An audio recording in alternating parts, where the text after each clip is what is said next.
যারা মোটোরোলার মোটো G96 5G এটা আনবক্সিংয়ের জন্য অপেক্ষা করছিলেন, তাদের জন্য আমি নিয়ে চলে আসলাম। আজকে আপনাদেরকে এটা আনবক্সিং করে দেখাবো। প্রথমত তারা এখানে একটি স্টিকার দেয়। তারা মোটোরোলা বরাবরই প্লাস্টিক ফ্রি বক্স করার চেষ্টা করে এবং তারা সেটাই বলে থাকে যে প্লাস্টিক ফ্রি। অ্যান্ড এই হচ্ছে মোটোরোলা মোটো G96, যদিও আমি আগেই খুলেছি, আপনাদের জন্য আরেকবার আনবক্সিং করে দেখাচ্ছি। তো শুরুতেই বক্স আমার কাটা ছিল, এখানে আমি খুলে নিচ্ছি। এটা সিলড করা থাকে, তো বক্সটা খুলে নিলাম। প্রথমেই আপনার মোবাইলটি পেয়ে যাবেন, উপরেই আপনার মোবাইলটি রয়েছে। তার আগে চলুন দেখে নেই ভিতরে কি কি দেওয়া আছে। প্রথমেই একটি বক্স কাগজের, এটার ভিতরে ম্যানুয়াল প্লাস একটা সিম ইজেক্টর পিন, এই তো। এবং এটা হচ্ছে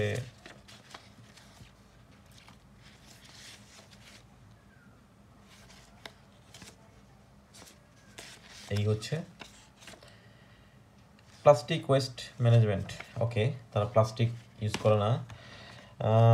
আমি জানি না তারা এই অন্যান্য জিনিস কি দিয়ে বানায়, প্লাস্টিকের যেগুলো দরকার হয়। আর যাই হোক, সেই সাথে আপনি পেয়ে যাবেন একটি 33 ওয়াট চার্জার।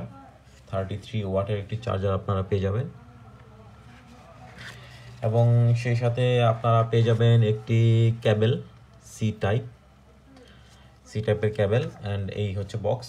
অ্যান্ড আপনারা এই হচ্ছে সেই মোবাইলটি, মোটোরোলা মোটো G96। যদিও আমি আগে ওপেন করেছিলাম।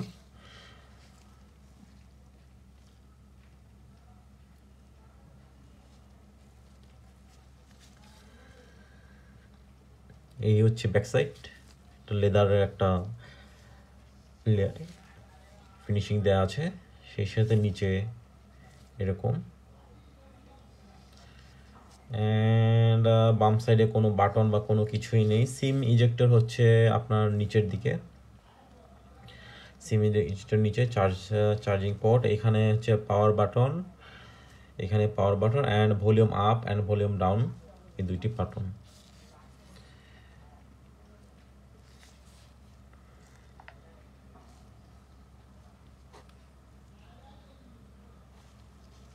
এটা হচ্ছে curve display, Motorola Moto G96 curve display, 128 12 256, দুটি ভেরিয়েন্টই পেয়ে যাবেন।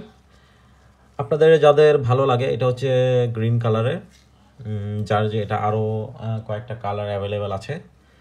যার যেই কালারটি পছন্দ তারা সেই কালারটি নিয়ে নেবেন। Thank you.